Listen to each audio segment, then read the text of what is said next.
Okay အားလုံးမင်္ဂလာပါကိုတို့ဒီ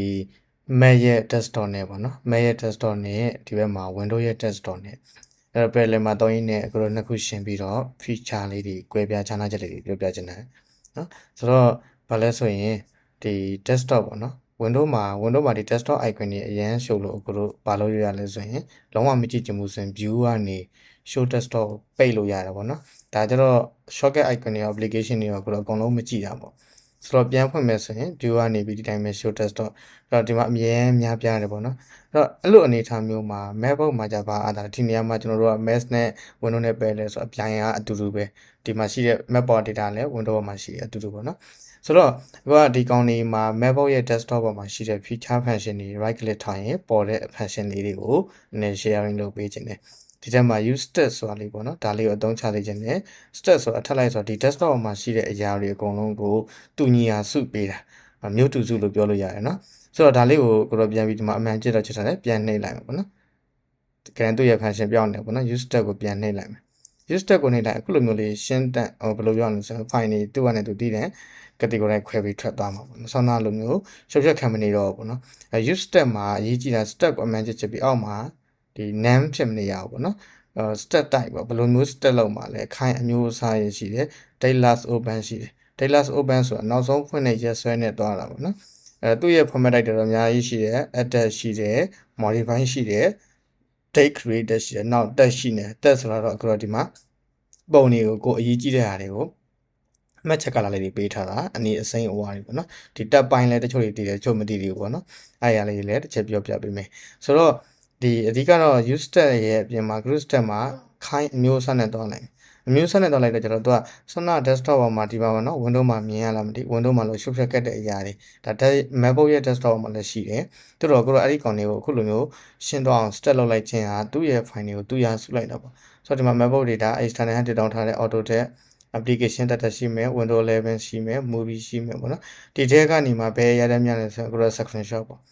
ပြောရရင်အခုအနေနဲ့ဒီ online service လုပ်တဲ့အချိန်မှာကိုယ် screenshot recording ယူထားတာပေါ့ဆိုတော့ဒီလိုမျိုး service record မှတ်တမ်းယူတဲ့အချိန်မှာဓာတ်ပုံတွေအများများအချိန်မှာအခုလိုမျိုးပြတာဆိုတော့ဒီ screenshot ဆိုလေးကိုနှိပ်လိုက်မယ်ဆိုရင်ခုလိုပုံတွေပြန်ဖြန့်တက်သွားလိမ့်မယ်နော်အဲ့ဒီအရာလေးကိုပဲဒီမြားလေးကိုပြန်နှိပ်လိုက်တဲ့ဆိုရင်သူ့နေရာမှာအဲ့တော့သူကဘာလဲဆိုမျိုးတူစုလိုက်တယ်လို့ပြောချင်တာဒါကြောင့်မလို့ MacBook ရဲ့ desktop ပေါ်မှာကိုတို့က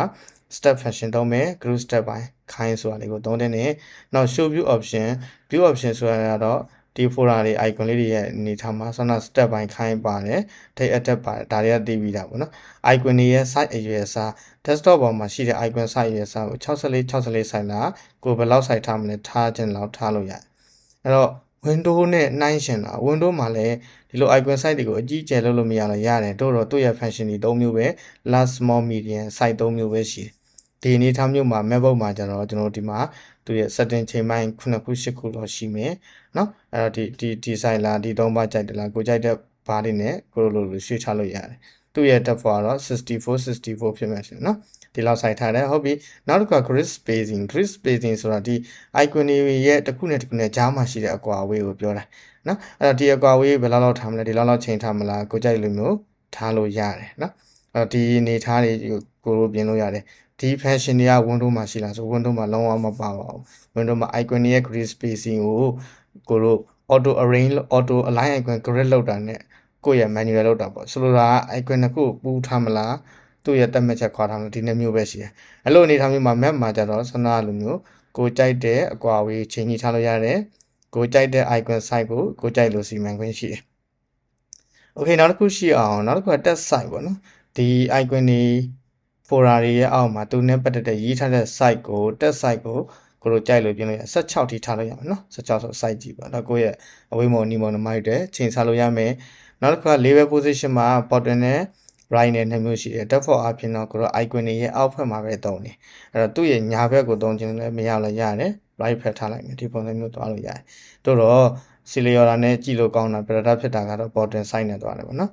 နောက် show item info ဆိုလေးကြည့်အောင် show item info နဲ့လိုက်ရင်တော့ဘာတွေပေါ်သွားလဲဆိုဒီနေ့မှာ screenshot မှာဘယ်နှပုံရှိလဲ119ပုံကျွန်တော်တို့ ဖြန့်ပြီးတော့ရေးစရာမလိုပေါ့နော်ဒီလိုတွေလိုက်ရင်လို့လည်းမလွဲပါဘူးအဲ့တော့119ပုံရှိတယ်ဒီမှာဆို external head ကဘယ်လောက်လဲ 1TB ဆိုတာလေးပေါ်လာတယ်ဒါကဘာကြောင့်လဲ show icon info လေးနှိပ်လိုက်လို့မနှိပ်ဘူးဆိုရင်ဘယ်လောက် file ဘယ်လောက်လွတ်တယ်ဆိုတာမမြင်ရဘူးပေါ့နော်ဆိုတော့ဒါလေးလည်းအသုံးဝင်နေနော်ကိုထားတဲ့ folder file ရဲ့အချက်လက်ထက်မှာဘာတွေရှိလဲဘယ်လောက် file size ရှိလဲဆိုတာသိချင် show icon info နောက်တစ်ခါ show icon preview ဒါလေးလည်းအရေးကြီးတယ်ပေါ့ show icon preview ကကိုလိုဥပမာအဖြစ် movie တွေကိုသွားလိုက်နော်ဒီမှာ video edit လေးတွေရှိတယ်ဒီလိုမျိုးလေးတွေရှိတယ်ဒါလေးဘာ video မှန်းလဲသိအောင်က icon preview ဖွင့်ထားလို့အကယ်၍ဒါလေးတော့ပေးလိုက်မယ်ဆိုရင် video ဆိုတဲ့ shortcut icon ကြီးပဲမြင်ရမယ်တကယ်လို့ဓာတ်ပုံတွေကိုသွားကြည့်မယ်ဆိုလဲကိုရော screenshot နဲ့ပတ်သက်တဲ့ဒီဓာတ်ပုံကလာတွေအလွတ်ကြီးတွေပဲမြင်ရအောင်နော်ဘာပုံမှန်ပါမယ်မသိရဒါကြောင့် icon preview ဆိုတာလေးလည်းမဖြစ်မနေဖွင့်ထားတဲ့နဲ့ဒါမှလည်းပုံကုန်မဖွင့်မနဲ့အကြမ်းများဖြင့်ဒါဒီဘာပုံဖြစ်ကြောင်းဆိုတာ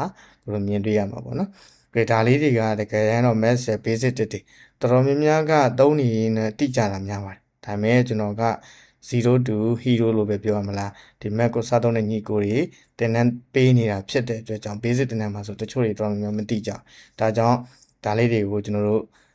မသိတဲ့သူတွေသိဖို့သိပြီးတော့မိနေလဲတတိယပေါ့နော်ပြန်လဲပြီးတော့စနေတော့လည်းပြခြင်းဖြစ်ပါတယ်နောက်တစ်ခါကျွန်တော်ဒီမှာလည်းပဲလဲ Windows တင်ထားဖြစ်တဲ့အတွက် Windows ကနေ Mac ကိုစပြောင်းတဲ့သူတွေကြတယ်ဘာတွေကွာခြားလဲဆိုတော့လေသိရအောင်လို့ပေါ့နော်ဒါကြောင့် Windows Desktop မှာရှိတဲ့ function နဲ့ Mac ရဲ့ desktop မှာရှိတဲ့ function တွေကမတူညီပါဘူးအလုပ်လုပ်ပုံချင်းတွေ꿰တယ်အားသာချက်အားနည်းချက်တွေမျိုးမျိုးရှိတယ်ပေါ့ဆိုတော့ Mac သုံးတဲ့ညီကိုတွေအတွက် Mac ရဲ့ desktop ရဲ့ feature လေးတွေသိပြီးတော့အသိပညာသုံးမယ်လို့ထင်ပါတယ်အဲ့တော့ကျွန်တော်ရဲ့ဒီ Mac နဲ့ပတ်သက်တဲ့ guideline လေးတွေသိချင်တာရှိရင် TikTok ဒီဗီဒီယိုမှာ comment မှတ်လို့ရတယ်နောက်ထပ် knowledge sharing လေးတွေထပ်လုပ်ပေးမှာပေါ့နော်ဒီ account page လေးတွေကိုလည်း like and follow လေးလုပ်ပေးတော့ပါကြည့်အားလုံးပဲဆွေးနွေးပါစေ